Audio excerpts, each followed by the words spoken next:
पछिल्लो 24 घण्टामा नेपालमा थप 339 जनामा कोरोना संक्रमण पुष्टि। महामारीका कारण पेट्रोलियम अन्वेषण गर्ने चिनिया टोली दैलेखमा आएन। रातो महेन्द्रनाथको रथ यात्रा आवश्यक स्वास्थ्य मापदण्ड पालना गरी सञ्चालन गरिने। 4 मन्त्रीलाई संसदबाट हटाउन प्रचण्डको पत्र।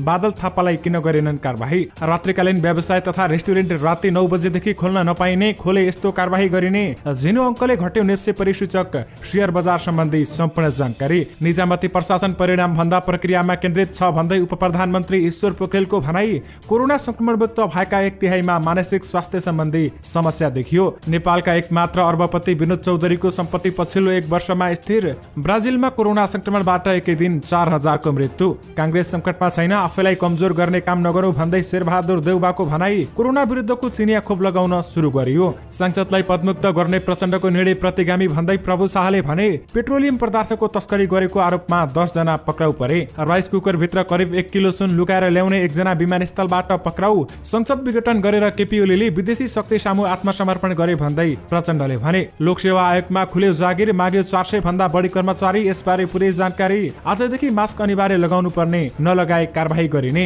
जेठ असारमा कोरोना संक्रमितको संख्या दैनिक 5000 नाग्ने सरकारको आकलन। मौसमविदको 24 घण्टे चेतावनी। अधिकांश स्थानमा तुवालो लागेको छ, बच्नुहोला। बसभित्रै महिलाको बलात्कार पछि हत्या, 4 जना सडक बालबालिका पक्राउ। विद्यालय फेरि बन्द हुने आयो यस्तो सूचना। यसबारे पुरै जानकारी। बर्दिया राष्ट्रिय निकुञ्जमा पाटेबाघको आक्रमणबाट फेरि 31 वर्षीय माहुतेको मृत्यु। कोरोना संक्रमणको जोखिम बढेको भन्दै स्वास्थ्य मन्त्रालयले जारी गर्यो 10 बुँदे सूचना। दर्शकवृन्द नमस्कार, तपाईहरुलाई फेरि पनि स्वागत छ हाम्रो च्यानल स्मार्ट खबरमा।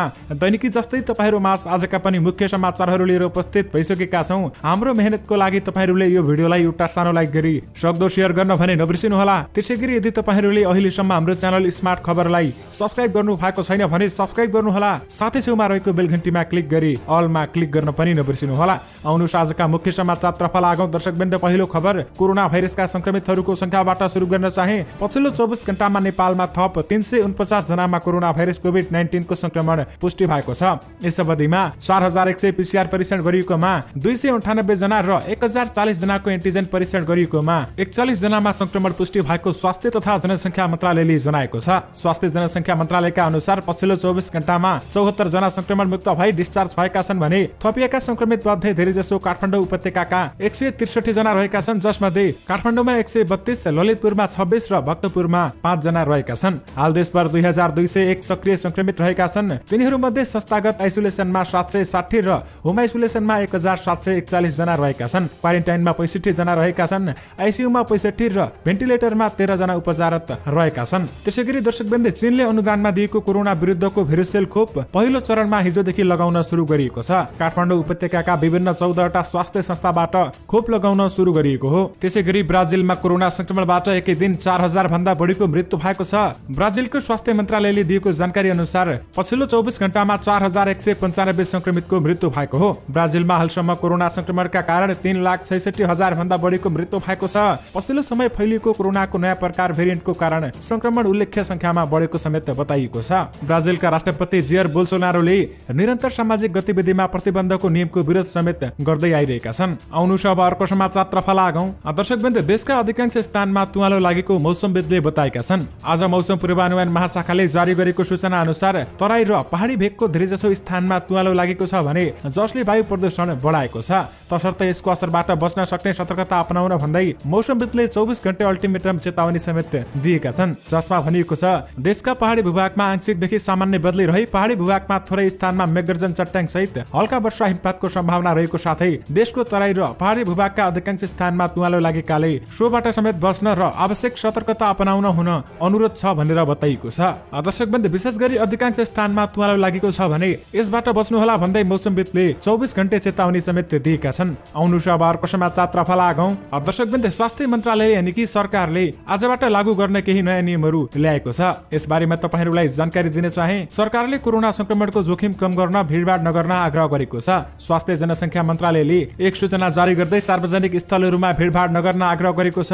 विश्वव्यापी रूपमा कोभिड संक्रमण र यसबाट मृत्यु हुने संख्या बढ्दै गएको तथा नेपालमा समेत संक्रमण दर बढी देखिएकाले भिडभाड नगर्न मन्त्रालयले आग्रह गरेको छ। हाल विश्वव्यापी रूपमा कोरोनाको बेलायत भेरिएन्टको संक्रमण बढ्दै गएको र नेपालमा पनि स्वास्थ्य मापदण्ड उल्लङ्घन भइरहेकाले कडाई गर्न लागेको जनाइएको छ। मन्त्रालयका सहप्रवक्ता डाक्टर समीर कुमार अधिकारीले जारी गरेको सूचना अनुसार अनुसार अब रात्रिकालीन व्यवसाय तथा होटल रेस्टुरेन्ट राति 9 बजेदेखि बन्द गरिनेछ। त्यस्तै मास्कको प्रयोग अनिवार्य गर्ने, संक्रमित पहिचानका लागि कन्ट्र्याक्ट ट्रेसिङ बढाउने, एन्टिजेन तथा पीसीआर परीक्षण बढाउने निर्णय गरेको छ। ठूला शहरमा 500 भन्दा बढी र साना शहरमा 100 भन्दा बढी संक्रमित भए आवागमन बन्द गरिने, विदेशबाट आउनेलाई क्वारेन्टाइनमा राखिने नियमका कडाई गरिने, शैक्षिक संस्थाहरू उच्च सतर्कता अपनाउने, सपिङ मल, सिनेमा हल, नाचघर, club, swimming pool, party palace, मन्दिरमा भिडभाड गर्न नदिन पनि स्वास्थ्य मन्त्रालयले सम्बन्धित जिल्ला प्रशासन कार्यालयहरूलाई आग्रह गरेको हो। यी सबै 10 वटा नयाँ नियम सबैले पालना गर्नुपर्नेछ भने यदि तपाईहरू बाहिर मास्क नलाएर हिँड्नुहुन्छ भने कारबाही गरिनेछ र होटल व्यवसाय जस्ता रात्रिकालीन व्यवसाय पनि राति 9 बजेदेखि बन्द गर्न आग्रह समेत गरिएको छ र बन्द नगरेको पाइए कारबाही समेत गरिने बताइएको छ। आउनु अब अर्को समाचारतर्फ लागौं। दर्शकवृन्द, बर्दिया राष्ट्रिय निकुञ्जमा पाटेपाको आक्रमणबाट हात्ती चराउँदै गरेका माहुतीको मृत्यु भएको छ। तपाईहरूले साँचो सुन्नुभयो दर्शकवृन्द, बाघको आक्रमणमा परि हात्तीसरका 31 वर्षीय कर्मचारी माहुते पुलिस राम चौधरीको मृत्यु भएको छ। ठाकुरबाबा नगरपालिका 9 बुटको हुवाका थारू बर्दिया राष्ट्रिय निकुञ्ज गैडा मञ्चन भन्ने ठाउँमा हात्ती चराउने क्रममा बाघको आक्रमणबाट मृत्यु भएको निकुञ्जले जनाएको छ। बर्दिया राष्ट्रिय निकुञ्जबाट खोज तलास गर्दा उनको सब फेला परेको बर्दिया राष्ट्रिय निकुञ्ज सहायक संरक्षण अधिकृत असीम थापाले बताएका छन्। यस क्षेत्रमा पटक पटक बाघको आक्रमणमा 11 जनाले ज्यान समेत गुमाइसकेका छन्। दर्शकवृन्द, विशेष गरी बर्दिया राष्ट्रिय निकुञ्जमा पाटे बाघको आक्रमणबाट फेरि 1 जनाको मृत्यु भएको छ। आउनु अब अर्को समाचारतर्फ लागौं। दर्शकवृन्द, उप प्रधानमन्त्री ईश्वर पोखरेलले निजामती प्रशासन झिङ्गे टसाई सोचबाट मुक्त हुन नसकेको टिप्पणी गरेका छन्। बुधबार सिंहदरबारमा आयोजित नेपाल सरकारका सचिवहरूबीच निजामती सेवाका विभिन्न पक्ष सम्बन्धी अन्तर्क्रिया कार्यक्रमलाई सम्बोधन गर्दै उप प्रधानमन्त्री पोखरेलले निजामती प्रशासनमा झिङ्गे टसाई सोच प्रमुख समस्याको रूपमा रहेको बताएका छन्। समयको गतिसँगै निजामती प्रशासन परिवर्तन हुन नसकेको उनको भनाइ रहेको छ। पोखरेलले निजामती प्रशासनले परिणामलाई भन्दा पनि प्रक्रियालाई जोड दिने टिप्पणी गरेको समेत बताएका छन्। अहिले निजामती प्रशासन सम्बन्धी रहेको प्रमुख समस्या सोचमा सकारात्मक परिवर्तनको अभाव। निजामती प्रशासन अझैसम्म झिङ्गो टसाई सोचबाट मुक्त हुन सकेको छैन। उनले भने यसलाई विरासतमा पाएको भन्ने गरी पनि समयको गतिसँग प्रशासन परिवर्तन हुन नसकेको रूपमा यसलाई बुझ्नु पर्दछ भन्ने म यहाँ सक्षमहरू समक्ष राख्न चाहन्छु भन्दै उनले बताएका छन्। त्यसैले होला निजामती प्रशासनले परिणामलाई भन्दा प्रक्रियालाई जोड दिने गरेको छ। दर्शकवृन्द, विशेष गरी निजामती प्रशासन परिणाम भन्दा प्रक्रियामा केन्द्रित रहेको छ भन्दै उप प्रधानमन्त्री ईश्वर पोखरेलले भनेका छन्। आउनु अब अर्को समाचारतर्फ लागौं। दर्शकवृन्द, सरकारले नेपालमा जेठ असारमा कोरोना संक्रमण दर उच्च बिन्दुमा पुग्ने आकलन गरेको छ। त्यसैबेला दैनिक 5000 भन्दा बढी संक्रमित हुन सक्ने स्वास्थ्य मन्त्रालयको प्रक्षेपण रहेको छ। स्वास्थ्य जनसङ्ख्या मन्त्री हृदय त्रिपाठीले सोमबार संसदमा सम्बोधन गर्दै जेठ र असारमा संक्रमण उच्च बिन्दुमा पुग्ने समेत बताएका थिए। मन्त्रालय अन्तर्गतको इपिडेमियोलोजी तथा रोग नियन्त्रण महाशाखाका निर्देशक डाक्टर कृष्ण प्रसाद पौडेलले जेठ असारसम्म संक्रमितको संख्या दैनिक 5000 पुग्ने अनुमान गरिएको बताएका छन्। त्यसबेलामा दैनिक 5000 सम्म केस पुग्न सक्छ भन्ने आकलन छ। डाक्टर पौडेलले भने यो एउटा एस्टिमेट हो, त्यसभन्दा पनि बढी हुन सक्छ। संक्रमित अहिलेकै ट्रेन्डमा गयो भने एकदमै बढ्न सक्ने देखिन्छ। उनले बेलायतमा देखिएको नयाँ भेरिएन्ट 70% छिटो फैलिने र उक्त भेरिएन्ट नेपालमा पनि देखिएकाले संक्रमण एकदमै बढ्न सक्ने जोखिम रहेको छ भन्दै उनले बताएका छन्। नेपालमा पनि र्यान्डम स्याम्पलिङ टेस्ट गर्दा युके भेरिएन्टसँग मिल्दोजुल्दो प्रकारका बढी संक्रमित भेटिएका छन्। उनले भने यसले छिटो संक्रमण फैलाउने, कम उमेरका व्यक्तिमा पनि बढी जटिलता पैदा गर्ने, अस्पताल भर्ना हुने दर बढाउने भएकाले एकदमै सतर्क हुन आवश्यक छ भन्दै उनले बताएका छन्। डाक्टर पौडेलका अनुसार राष्ट्रिय जनस्वास्थ्य प्रयोगशालाको आँकडा अनुसार विगत 6 हप्तामा बेलायती भेरिएन्टको संक्रमणको दर बढ्ने क्रममा छ भने भारतबाट आउनेहरूमा गरिएको एन्टिजेन परीक्षणमा पनि यो भेरिएन्ट देखिएको छ। त्यसैले सबैमा सतर्कता अपनाउन आह्वान गरिएको छ भने त्यसैगरी दर्शकवृन्द, अहिले सबैले सोचिरहनु भएको छ सरकारले के लकडाउन गर्छ भन्ने प्रश्न सबैमा जागिर भएको छ। सरकारले अहिले भने सबै कुरामा कडाई गर्न थालिसकेको छ र मास्क नलगाउनेलाई कारबाही गर्ने समेत बताइसकेको छ। विभिन्न ठाउँमा भेला गोष्ठी जुलुस गर्न पनि रोक लगाइएको छ भने सबैलाई सतर्क रहन सरकारले आग्रह समेत गरिसकेको छ। तर अहिलेसम्म सरकारले लकडाउन गर्ने सम्बन्धी कुनै पनि योजना भने बनाएको छैन। अहिलेसम्म लकडाउन गर्ने सम्बन्धी कुनै पनि सूचना आएको छैन। सरकारबाट कुनै पनि यसबारेमा थप सूचना आउँछ भने तपाईहरुमा पक्कै पनि लिएर आउने नै छौं। आउनुस् अब अर्को समाचारतर्फ लागौं। दर्शकवृन्द, लोकसेवा आयोगमा जागिर खुलेको छ। लोकसेवा आयोगले 400 भन्दा बढी कर्मचारी माग गरेको छ। लोकसेवा आयोगले राजपत्र अनंकित द्वितीय श्रेणीमा प्राविधिक तथा स्वास्थ्य सेवाका चौथो तहका अप्राविधिकमा ठूलो संख्यामा आवेदन माग गरेको छ। आयोगले सूचना जारी गरी विभिन्न पदमा 450 भन्दा बढी पदमा आवेदन माग गरेको छ। आयोगले सूचना जारी गरी विभिन्न कार्यालय मातहतका जिल्लामा चाहिने कर्मचारीहरूका लागि आवेदन माग गरेको हो। आयोगका कार्यालयहरू इलाम, धनकुटा, खोटाङ, जलेश्वर, काठमाडौँ, हेटौडा, पोखरा, बागलुङ, बुटवल, दाङ, सुर्खेत, जुम्ला, दिपायल र महेन्द्रनगरले उक्त पदको माग गरेको हो। उक्त विभिन्न पदमा अनलाइन मार्फत पनि आवेदन दिन सकिने जनाइएको छ। तपाईहरूले आवेदन भर्नका लागि psc.gov.in www.online.psc.gov.np मार्फत आवेदन दिन सक्नुहुनेछ। आवेदन दिन 18 वर्ष पूरा भई 35 वर्ष ननागेका हुनुपर्ने बताइएको छ। यदि तपाईहरू आवेदन दिन चाहनुहुन्छ भने तपाईहरू हामीले बताएको वेबसाइटमा गई अनलाइनबाट आवेदन दिन सक्नुहुनेछ। आउनु अब अर्को समाचारतर्फ लागौं। दर्शकवृन्द, शहरी विकास मन्त्री प्रभु शाहले जनताबाट प्रत्यक्ष निर्वाचित सांसदलाई पदमुक्त गर्ने निर्णयलाई लोकतन्त्रको उपहास भनेर टिप्पणी गरेका छन्। माओवादी केन्द्र त्यागेर एमाले ओली समूहबाट मन्त्री बनेका शाहसहित नेतालाई माओवादी केन्द्रले संसद पदबाट हटाउने निर्णय गरेपछि उनको सो भनाई सार्वजनिक भएको हो। शाहले बुधबार फेसबुकमा लेखेका छन्, जनताबाट प्रत्यक्ष निर्वाचित सांसदलाई पदमुक्त गर्ने प्रचण्डको निर्णय लोकतन्त्रको उपहास एवं निरङ्कुशताको पराकाष्ठ हो। नेकपा माओवादी केन्द्रका अध्यक्ष प्रचण्डले शाहसहित लेखराज भट्ट, गौरीशंकर चौधरीले दल त्यागेकाले उनीहरूलाई संसद पदबाट हटाउन संघीय संसद सचिवालयमा पत्राचार गरेका थिए। एमाले समेतको मतबाट निर्वाचित जनप्रतिनिधिहरूलाई दल त्यागको कानुनी झण्डा चलाउन नसुहाउने शाहको धारणा रहेको छ।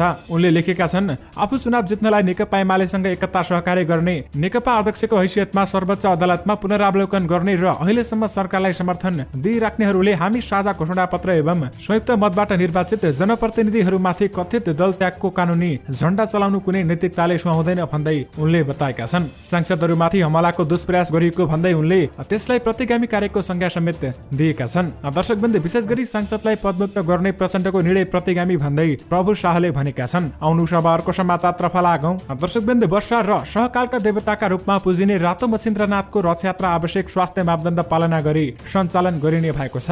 तपाईहरूले साँचो सुन्नुभयो। गुठी संस्थान कार्यालय ललितपुरको आयोजनामा जिल्ला प्रशासन कार्यालयमा बुधबार बसेको सर्वपक्षीय बैठकले कोरोना महामारीको बढ्दो जोखिमलाई मध्यनजर राखी 2078 सालको मच्छिन्द्रनाथको जात्रा सञ्चालन गर्ने निर्णय भएको ललितपुरका सहायक प्रमुख जिल्ला अधिकारी ललित कुमार बस्नेतले जानकारी दिएका छन्। रथयात्रालाई मर्यादित, अनुशासित, शान्तिपूर्ण रूपमा सम्पन्न गर्नका लागि सरकारवाला सबैको बीचमा व्यापक छलफल गरी मच्छिन्द्रनाथको जात्रा सञ्चालन गर्ने निर्णय भएको उनले बताएका छन्। सरकारवालाले स्थानीय धर्म संस्कृतिको मुख्य पर्वको रूपमा रहेको रथयात्रालाई कोरोना संक्रमण फैलिन नदिनका लागि सामाजिक दूरी, मास्क, सेनिटाइजर लगायतका स्वास्थ्य मापदण्ड पालना गर्ने गराउने निर्णय भएको उनले बताएका छन्। दर्शकवृन्द, विशेष गरी रातो मच्छिन्द्रनाथको रथयात्रा नरोक्ने निर्णय गरिएको छ।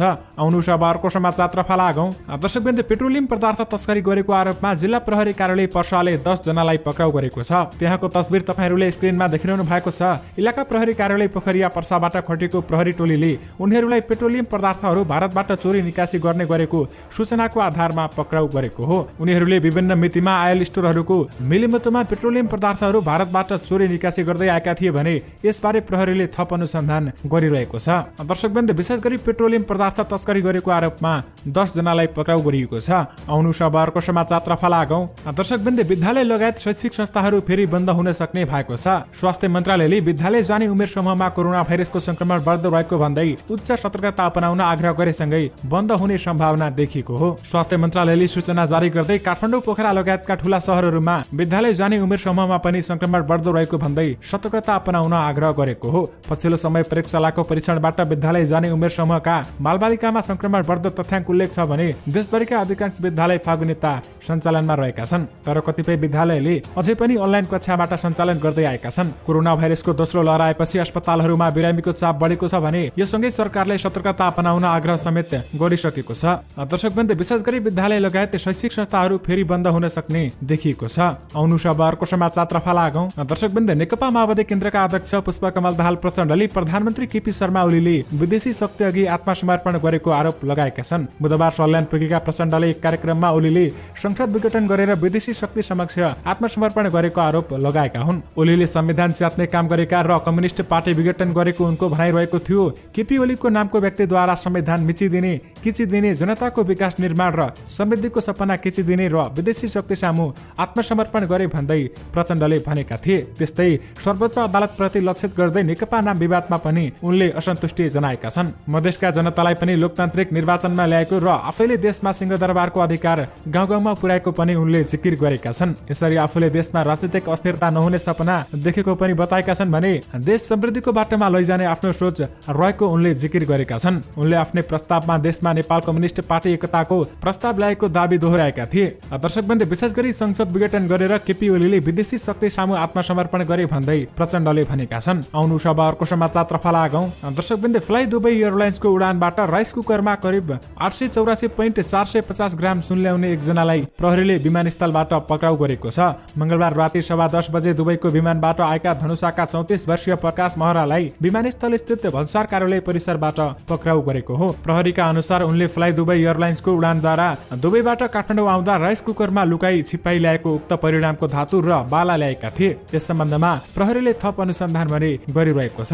दर्शकवृन्द, विशेष गरी राइस कुकर भित्र करिब 1 किलो सुन लुकाएर ल्याउने एकजना विमानस्थलबाट पक्राउ परेका छन्। आउनु शहरको समाचारतर्फ लागौं। दर्शकवृन्द, नेपालका एकमात्र अर्बपति विनोद चौधरीको सम्पत्ति पछिल्लो 1 वर्षमा स्थिर देखिएको छ। अमेरिकी म्यागजिन फोर्ब्सका अनुसार यस वर्ष विनोद चौधरीको सम्पत्तिको कुल मूल्याङ्कन 1 अर्ब 40 करोड डलर रहेको छ भने अघिल्लो वर्ष पनि त्यही नै थियो। 2019 मा चौधरीको सम्पत्ति 1 अर्ब 70 करोड डलर थियो। यद्यपि यस वर्ष अर्बपतिको सूचीमा चौधरी 628 स्थान तल झरेका छन्। मंगलबार सार्वजनिक गरिएको सूची अनुसार उनी 2141 औं स्थानमा रहेका छन्। गत वर्ष चौधरी 1513 औं स्थानमा रहेका थिए। फोर्ब्सले उल्लेख गरे अनुसार सेजी कम्पनीको ग्लोबलका मालिक चौधरीसँग नोबेल बैंक र वाइवाई चाउचाउ उत्पादक सेजी फुड्सको स्वामित्व छ। वाइवाईको कारखाना भारत, सर्बिया र बंगलादेशमा पनि छ भने इजिप्टमा निर्माणको क्रममा रहेको छ। चौधरी ग्रुपको 135 वटा आफ्नै स्वामित्व रहेको तथा व्यवस्थापन गरिएका होटल सम्पत्ति रहेका छन्। दर्शकवृन्द, विशेष गरी अर्बपति विनोद चौधरीको सम्पत्ति बढेको छैन भने वरियतामा खस्किएका छन्। आउनु शहरको समाचारतर्फ लागौं। दर्शकवृन्द, कोरोना भाइरस कोभिड-19 बाट संक्रमित भएका 1/3 मानिसमा मस्तिष्क वा मानसिक स्वास्थ्य सम्बन्धी समस्या देखिएको एक अध्ययनले देखाएको छ। द ल्यान्सेट साइक्रेटिक जर्नलमा बुधबार प्रकाशित अध्ययन प्रतिवेदन अनुसार कोरोना संक्रमित भएको 6 महिनाभित्र करिब 34% मानिसमा मस्तिष्क वा मानसिक स्वास्थ्य सम्बन्धी समस्या देखिएको थियो। अध्ययनमा कोरोना संक्रमणपछि निको भएका 2,36,000 मानिस सहभागी थिए, जसमध्ये 34%ले संक्रमण भएको 6 महिनाभित्र आफूलाई नै कुनै न कुनै रूपमा मस्तिष्क वा मानसिक स्वास्थ्य सम्बन्धी समस्या देखिएको बताएका हुन्। वैज्ञानिकहरूका अनुसार रुगाखोकी लागेकाहरूमा पनि यस्तो समस्या देखिन्छ, तर त्यसको तुलनामा कोरोना संक्रमणबाट मुक्त भएकाहरूमा यस्तो खालको समस्या जोखिम 44% बढी देखिएको छ। दर्शकवृन्द, विशेष गरी कोरोना संक्रमण मुक्त भएका 1/3 मानिसमा मानसिक स्वास्थ्य सम्बन्धी समस्या देखिएका छन्। आउनु शहरको समाचारतर्फ लागौं। दर्शकवृन्द, आज शेयर कारोबार मापक नेप्से परिसूचक 0 अङ्कले घटेको छ। क वर्गका कम्पनीहरूको कारोबार मापन सेन्सिटिभ इन्डेक्स भने केही सुधार देखिएको छ। नेप्से परिसूचक 2.85 अङ्कले घटेर 2671.61 अङ्कमा आइपुगेको छ भने सेन्सिटिभ इन्डेक्स 0.62 अङ्कले बढेर 476.80 अङ्कमा रोकिएको छ। कारोबार रकम भने 7 अर्ब नागेको छ भने दिनभरमा 75,265 कारोबारबाट 215 कम्पनीका 1,63,66,472 किता शेयर किनबेच भएका छन्, जस अनुसार कारोबार रकम 7 अर्ब 14 करोड 90,48,209 रुपैयाँ पुगेको छ। त्यसैगरी आज कुन कम्पनीको मूल्य घट्यो र कुन कम्पनीको शेयर मूल्य बढ्यो तपाईहरुलाई स्क्रिनमा देखाइरहेका छौं। तपाईहरुले भिडियोलाई पोस्ट गरेर सम्पूर्ण जानकारी हेर्न सक्नुहुनेछ। आउनु शहरको समाचारतर्फ लागौं। दर्शकवृन्द, नेकपा माओवादी केन्द्रले 4 जना प्रतिनिधि सभाका सदस्यलाई कारबाही गरेको छ। तपाईहरुलाई थाहा नै छ, अर्घाखाँचीबाट निर्वाचित टोपबहादुर रायमाझी, कैलाली 4 बाट निर्वाचित लेखराज भट्ट, रौतहाट 3 बाट निर्वाचित प्रभु शाह र कैलाली 3 बाट निर्वाचित गौरीशंकर चौधरीलाई कारबाही गरिएको हो। दर्शकवृन्द, विशेष गरी यी 4 मन्त्रीहरूलाई संसदबाट हटाइएको छ भने बादल थापालाई भने कुनै पनि कारबाही गरिएको छैन। आउनु शहरको समाचारतर्फ लागौं। दर्शकवृन्द, आइतबार काभ्रेमा बसभित्रै मृत भेटिएकी महिलाको हत्या सडक बालबालिकाले गरेको आशंका गरिएको छ। बनेपा स्थित बस पार्कमा पार्किङ गरिराखेको बादुई ख 2427 नम्बरको बसभित्र अन्दाजी 34 देखि 40 वर्षीय महिला मृत फेला परेकी थिइन्। उनको बलात्कारपछि हत्या भएको र घटनामा सडक बालबालिकाको संलग्नता देखिएको काभ्रे प्रहरीले जनाएको छ। घटनास्थलको फोरेन्सिक एक्सपर्ट सहितको प्राविधिक टोलीले अनुसन्धान गरेको थियो। यसैबीच घटनामा 3 जना बालक र 1 बालबालिकाको संलग्नता देखिएको भन्दै 4 जनालाई पक्राउ समेत गरिएको छ। आउनु शहरको समाचारतर्फ लागौं। दर्शकवृन्द, नेपाली कांग्रेसका सभापति शेरबहादुर देउवाले नेता नवीन्द्रराज जोशीको निधनले पार्टी नेतृत्व गर्न सक्ने क्षमता भएको नेता गुमाएको बताएका छन्। स्वर्गीय नवीन्द्रराज जोशीको निधन भएको 13औं दिनको पुण्यतिथिमा पार्टी कार्यालय सानेपामा आयोजित श्रद्धाञ्जली सभामा बोल्दै सभापति शेरबहादुर देउवाले स्वर्गीय जोशीले पार्टी र सरकारमा मन्त्री हुँदा गरेको काम उदाहरणीय रहेको बताएका छन्। उनले स्वर्गीय नेता जोशीमा पार्टी नेतृत्व गर्न सक्ने क्षमता भएको र उनको निधनले पार्टी हाँक्ने नेता गुमाउनु परेको समेत उनले बताएका छन्। फरक प्रसंगमा पार्टी सभापति शेरबहादुर देउवाले पार्टीभित्र कुनै पनि किसिमको विवाद नरहेको समेत बताएका छन् भने नेताहरूले पार्टी संकटमा रहेको भन्दै विभिन्न सार्वजनिक कार्यक्रममा बोलेको विषयलाई खण्डन गर्दै सभापति शेरबहादुर देउवाले पार्टी कहिले पनि संकटमा नरहेको ठोकुवा गरेका छन्। उनले पार्टीका नेता कार्यकर्तालाई आफैलाई कमजोर नबनाउन पनि आग्रह गरेका छन्। आउनु आजको अन्तिम समाचारतर्फ लागौं। दर्शकवृन्द, दैलेखमा अन्तिम चरणमा पेट्रोलियम पदार्थ अन्वेषण काम गर्न चैत 19 अप्रिलमा आउने भनिएको चिनिया विज्ञ टोली तोकिएको मितिमा आएन। कोरोना महामारीको कारण चिनिया टोली नआएको खाली तथा भूवर्ग विभागका महानिर्देशक डाक्टर रामप्रसाद घिमिरेले बताएका छन्। यो टोलीले आएर अन्वेषणपछि दैलेखमा पेट्रोलियम खानीको अवस्था र व्यावसायिक उत्खनन सम्भावनाको टुङ्गो लाग्ने हो भन्दै उनले बताएका छन्। अन्तिम चरणमा हुने डिर्लिङ लगायतको क्याम्पसै स्थानीय क्षेत्रमा कति पेट्रोलियम भण्डारण छ भन्ने पत्तो लाग्नेछ भन्दै बताइएको छ। दर्शकवृन्द, विशेष गरी महामारीका कारण पेट्रोलियम अन्वेषण गर्ने चिनिया टोली दैलेखमा आएको छैन। दर्शकवृन्द, यससँगै तपाईँहरूमाझ आजका सबै मुख्य समाचारहरू राखिसकेका छौँ। फेरि पनि तपाईँहरूमाझ नयाँ रिपोर्टहरूको साथमा उपस्थित हुने नै छौँ। अहिलेलाई भने मलाई बिदा दिनुहोस्। नमस्कार।